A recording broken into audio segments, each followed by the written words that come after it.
My name is Hannah Brooks, and the night my husband humiliated me in public, I didn't cry.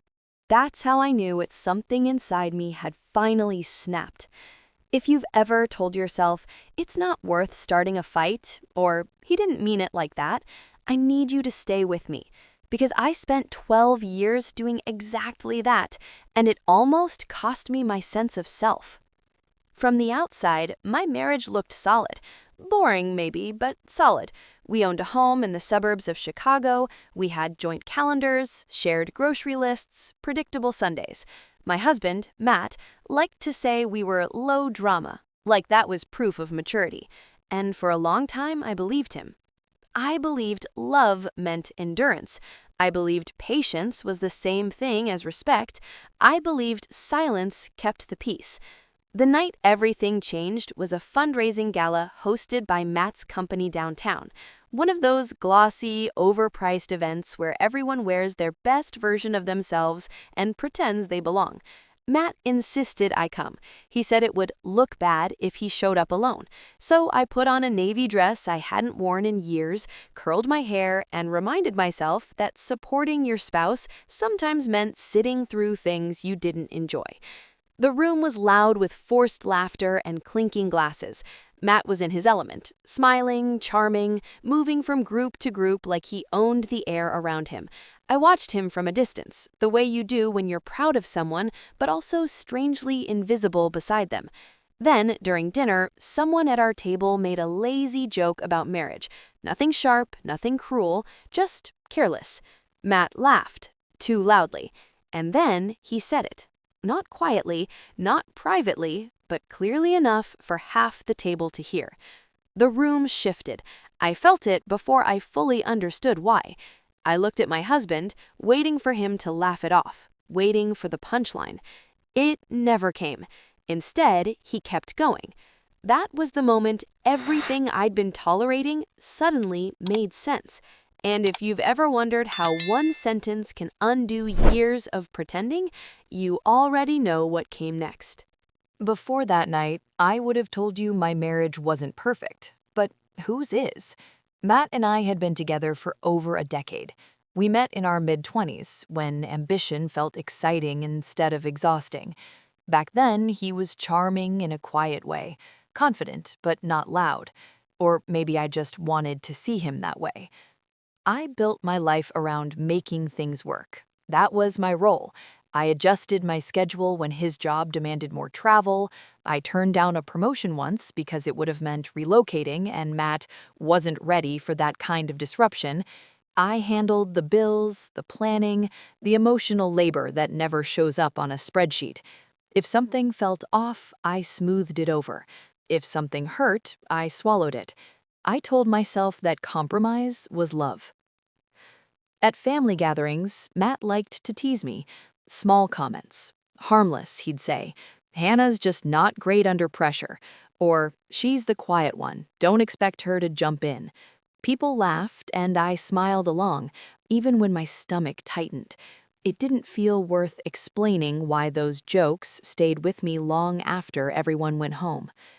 That night at the gala, I was already tired. The room was full of people who spoke in buzzwords and inside jokes. I nodded politely, held my wine glass like an anchor, and reminded myself that it would be over soon. I watched Matt across the table, basking in attention, soaking it in. He always seemed taller in rooms like that. When he made his comment, when he framed me like a punchline, I felt heat rise up my neck. Not embarrassment at first, confusion, like I'd misheard him, like surely the man I shared a bed with wouldn't say something like that about me in front of strangers. But he didn't stop. He talked about settling, about how some women don't bring much to the table, about how expectations should be adjusted accordingly. His words landed heavy and careless, and every sentence felt like it was aimed directly at me without ever using my name. The people around us reacted the way people always do when they don't want to be involved. Averted eyes, nervous laughs. Someone stared into their plate like it suddenly held the secrets of the universe. I sat there perfectly still, feeling smaller with every breath. Not because I believed him, but because I realized how long he'd been comfortable thinking this way, how often he must have said versions of this behind closed doors, how easily he said it now. I wanted to disappear. I wanted to stand up and scream. I wanted him to look at me and see the damage. Instead, I felt something quieter take over, a familiar instinct. Endure. Don't make a scene. Be the bigger person. So I smiled, just barely, and stayed silent. Because for years, that's what I'd been trained to do. And as I sat there, holding my composure together with habit and pride, I didn't yet know that this was the last time I would protect him from the consequences of his own words. What hurt most wasn't just what Matt said, it was how comfortable he was saying it.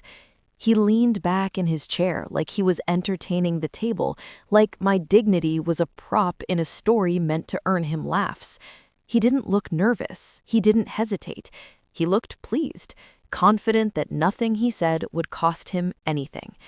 I remember the exact moment my confusion hardened into anger. It was when someone across from us laughed. Not a full laugh, just enough to let Matt know he'd been heard, just enough to reward him. That was when he glanced at me. Not to check if I was okay, not to apologize, but to see what I'd do. I felt it then, this sharp, burning realization that he was testing me, seeing how much I'd tolerate, seeing if I'd play my usual role and smooth things over so he could walk away unscathed. I didn't raise my voice. I didn't argue. I didn't cry. I looked at him for a long moment, steady and quiet, and said one word. Okay. It wasn't permission. It was punctuation. I stood up, adjusted my watch, an old nervous habit from years ago, and walked away from the table. I didn't rush. I didn't slam my chair. I didn't look back. I walked out of that room like I was leaving any other dinner. Behind me, Matt's voice cut through the noise. Hannah, seriously? Where are you going? I kept walking. In the car, my hands rested on the steering wheel, and something unfamiliar settled into my chest. It wasn't sadness. It wasn't panic. It was clarity, the kind that arrives when the last excuse finally collapses. When I got home, I poured myself a drink and sat in the dark. I didn't replay just the gala. I replayed years of moments that suddenly lined up like evidence. Comments disguised as jokes, criticism framed as honesty, the way he spoke about me when he thought I wouldn't push back. Matt came home after midnight, loud, unsteady. He didn't apologize. He scoffed. "You're really mad about that?" he said. Everyone laughed. "You're so sensitive." That word, sensitive, was his favorite weapon, the way he turned my reaction into the problem instead of his behavior. "I'm going to bed," I said quietly. "You can take the couch." His face hardened instantly. The mask slipped. "You're pathetic," he snapped. "This is exactly what I was talking about." Exactly what he'd been talking about all along. I closed the bedroom door behind me and locked it, not out of fear, but out of instinct. For the first time in years, I created a boundary he couldn't cross with words alone. Lying there in the dark, my heart finally started racing, not because I was scared, but because I was angry. Angry at him for saying it, angry at the people who laughed, angry at myself for protecting him for so long. And underneath that anger was something sharper and more dangerous to him: awareness. I saw him clearly now, not as the man I'd hoped he was, but as the man who believed I was beneath him, a man who felt safe humiliating his wife because he assumed she'd never leave. That night, sleep didn't come easily, but when it did, it brought with it a truth I couldn't unsee. Matt hadn't slipped. He hadn't misspoken. He'd finally said out loud what he believed for years. And now that I'd heard it, I wasn't willing to pretend otherwise. I woke up the next morning to sunlight I didn't want. There was no headache, no shaking hands, no dramatic aftermath. That was what frightened me most. My body felt normal, like nothing had happened, like the night before hadn't cracked something open that could never be sealed again. The coffee maker clicked on at 6:30 a.m., exactly the way it always did. The smell filled the kitchen, warm and familiar, trying to coax me back into routine. Routine had always been my refuge. If things stayed predictable, they couldn't hurt me as badly. Matt was already awake, not because he'd stayed up thinking, not because he felt remorse. He was awake because his shame never lasted longer than his sleep. He leaned against the counter in sweatpants, scrolling through his phone like the world was still neatly arranged around him. When he saw me, he smiled. Easy. Rehearsed. "Morning," he said brightly. "Want eggs? I can make eggs." I didn't answer. That silence made his smile falter just for a second, like a mask slipping when the wearer forgets they're still on stage. He sighed, loud and exaggerated. "Okay, come on, are we still doing this?" "Doing what?" I asked, my voice steady enough to surprise me. "The attitude, Hannah," he said, waving his phone vaguely in my direction. "The silent treatment. It was a joke, Hannah." I poured my coffee slowly, watching the dark liquid fill the mug. My hands didn't shake, my chest didn't tighten. "No," I said, "it wasn't." He rolled his eyes like I was a difficult coworker instead of his wife. "It was the wine, Hannah. You know how those events are." "You humiliated me," I replied quietly, "in front of your boss, in front of people you work with every day." His jaw tightened. "God, you're making it sound so dramatic." "You made it dramatic," I said. "You said it loud enough for half the table to hear." He stepped closer, lowering his voice like he was doing me a favor. "I didn't mean it like that." I looked at him for a long moment. Then I asked the question I'd avoided for years. "So what did you mean?" He hesitated, just for a beat, but it was enough. His eyes flicked away, and when he looked back, the apology was gone, replaced by something sharper. "I mean, you're not exactly confident. You don't speak up. You just sit there and let things happen." My stomach tightened. "So that makes it okay to degrade me?" "I didn't degrade you," he scoffed. "I was being honest." "Honest? You're too sensitive, Hannah. You always have been." That word, always, landed like a verdict, like my pain was a personality defect. He crossed his arms, his tone shifting into something I knew too well, condescending compassion. "Look, I'm trying to make you stronger. You're lucky you have me." Lucky. I laughed once. It wasn't humor, it was disbelief. "Don't start acting like you're above me," he warned. Above him. That was the moment the floor dropped out from under me, not because of what he said, but because I finally understood what he believed. He didn't see me as his equal. He saw me as something he'd settled for, something he was stuck with. I felt hollow then, not explosive, not tearful, just empty. And in that emptiness, one quiet, devastating truth settled into place. I couldn't fix this. I couldn't explain my way out of it, and I couldn't survive another year shrinking myself to make him feel taller. For the first time since I'd met Matt, I wasn't thinking about how to make things better. I was thinking about how to get out. I didn't say I was done that morning. Not yet. I learned a long time ago that sudden declarations only give people like Matt time to twist the story, to rewrite events while you're still catching your breath. So instead, I did what I've always been good at. I observed. I went to work like nothing had changed, sat through meetings, answered emails, nodded at the right moments. I smiled when I needed to. I'd spent years compartmentalizing my emotions, boxing them up neatly so life could keep moving. This time, though, I wasn't burying the truth. I was protecting it. Matt texted me throughout the day like we were fine. "We'll talk tonight. You're overreacting. I told my mom, you're just stressed." I didn't respond.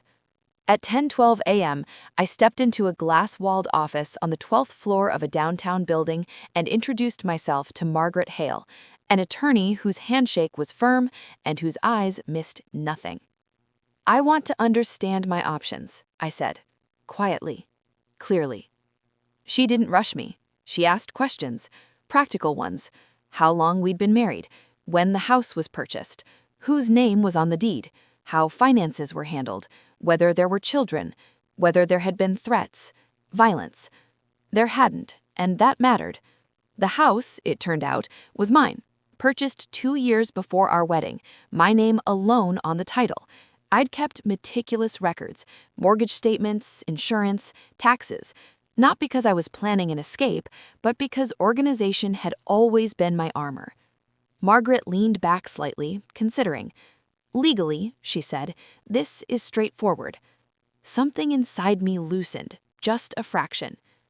I didn't ask for revenge. I didn't ask how to hurt him. I asked how to leave cleanly, how to protect what was mine, how to end this without turning into someone I didn't recognize. Then she asked about his job. I hesitated, not out of guilt, out of precision. Matt worked in sales. His reputation mattered. He cultivated it carefully. He liked being admired, respected, untouchable. He cares deeply about how he's perceived, I said. Margaret nodded once. Then timing matters. I left her office with a folder under my arm and a strange sensation in my chest. Momentum. Not panic, not rage. Momentum. That night, Matt came home acting lighter than he had all day, like he'd decided the storm had passed. "So," he said casually, opening the fridge, "you ready to stop being mad?" I looked at him, really looked at him, and realized something startling. I wasn't angry anymore. Anger requires engagement, hope, the belief that the other person might still meet you where you stand. What I felt now was distance, emotional altitude, like I was already somewhere else, looking down. "I'm tired," I said. "I'm going to bed." He scoffed. "See, this is what I mean. You shut down instead of dealing with things." I didn't correct him. I lay awake that night, not spiraling, not replaying conversations, but making lists, practical ones, documents to copy, accounts to separate, conversations to avoid until I was ready. I wasn't planning a scene. I wasn't plotting humiliation. I was preparing an exit. And as the days passed, something unexpected happened. The fear he'd used on me for years, the fear that I couldn't manage alone, that I needed him, started to dissolve. In its place grew a steady, quiet confidence. He thought I was small because I had been quiet. He thought silence meant weakness. He was wrong. Silence had been restraint. And now that I'd let it go, all that was left was intention. I wasn't going to explode my life. I was going to dismantle the lie that held it together, carefully, legally, on my terms. The papers went out on a Thursday afternoon. I didn't warn Matt. I didn't give him a heads up, not because I wanted to be cruel, but because every time I'd tried to talk to him honestly, he'd turned it into a performance, a negotiation where my feelings were bargaining chips. This time, I let the process speak for me. At 3:18 p.m., my phone buzzed. I didn't need to answer to know what it was. When I did, his voice was already raised, tight with disbelief. "You had me served at my office?" he shouted. "Do you have any idea how this looks?" "Yes," I said calmly. "That was intentional." There was a beat of stunned silence. Then anger rushed in to fill the gap. "You're trying to humiliate me." "No," I replied. "I'm ending this. The humiliation was your choice." He swore, loud, creative, desperate, accused me of overreacting, of throwing everything away over one stupid comment. It wasn't one comment. It was years. That night, he came home with his mother. She walked into my house like she owned it, heels sharp against the hardwood, chin lifted, judgment loaded and ready. "You need to stop this nonsense," she said, skipping any attempt at politeness. "You're being hysterical. You're going to ruin his life over a joke." Matt stood behind her, silent, watching, letting her fight his battle. I looked at them both and felt something close to relief. "I'm not ruining anything," I said evenly. "I'm correcting a mistake." She scoffed. "My son settled for you." Matt didn't object. That silence told me everything. I smiled, not kindly. "Interesting," I said, "because I own this house. I pay the bills, I hired the lawyer, and I'm the one giving him time to leave. Her mouth opened, closed. Gather your things, I said to Matt. You're sleeping somewhere else tonight. They left together, muttering about ungrateful women and ruined men. I locked the door behind them and slept 8 uninterrupted hours for the first time in months. The days that followed were quiet, surgical. Matt came by only when I wasn't home, collecting his belongings in stiff, silent trips. Shirts disappeared from the closet, his coffee mug vanished, the extra charger by the bed was gone. 2 weeks later, my phone buzzed with a message from an unfamiliar number. "Hi, Hannah. This is Luke from Matt's department. I was at the gala. I think you deserve to know something." I stared at the screen, my chest tight, but not with fear. "I'm listening," I typed. "Matt's been seeing someone from work for months," he wrote. "I didn't realize how serious it was until recently. After everything that happened, it felt wrong not to tell you." The name came a moment later. Claire. Of course. The late nights, the sudden attention to his appearance, the way his boss had laughed when Matt tore me down, it all slid into place like the last piece of a puzzle I'd refused to finish. I forwarded the messages to Margaret without comment. She called me 10 minutes later. "That changes things," she said. "He'll want to settle quickly." She was right. 2 days after that, Matt's attorney reached out. No contest, no theatrics, just signatures. The timeline shortened, the exit accelerated. When Matt signed the papers, he looked smaller, not humbled, exposed. In the hallway, he stopped me. "I loved you," he said quietly. "No," I replied. "I loved what I provided." I walked away. Behind me, something finally collapsed, and for once, it wasn't me. 2 months after Matt moved out, the house stopped feeling haunted. I hadn't realized how much of him still lived in the walls. The echoes of criticism disguised as advice, the way his moods had shaped the air in every room. Once he was gone, truly gone, the silence changed. It wasn't empty anymore. It was mine. I sold the house in early spring, not because I had to, but because I wanted a clean break. Too many memories clung to the corners. I bought a condo downtown instead, smaller, brighter, glass and steel, and sunlight pouring in through floor-to-ceiling windows. Purposefully chosen. Every inch of it felt intentional. Work shifted too. Without the constant effort of managing someone else's ego, my focus sharpened.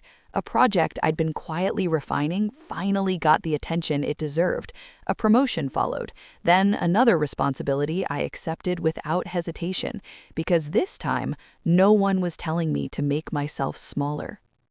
People sometimes ask if I'm angry about the years I spent shrinking myself to fit someone else's insecurity. I'm not. Anger requires investment, and I've moved on. I ran into Matt once, months later. A restaurant, a glance, 2 seconds of recognition. I looked away and kept walking. There was no satisfaction in it, just distance. What I learned is simple, but it took me too long to understand. I wasn't weak. I was loyal to the wrong person. Matt thought I was small. He was wrong. I was just with someone who needed me to believe I was, so he could feel bigger. Now I know better. And if you've ever confused endurance with love or silence with strength, I hope my story reminds you with this. You don't need to prove your worth to someone who benefits from you doubting it. Sometimes the most powerful thing you can do is stop explaining and start leaving.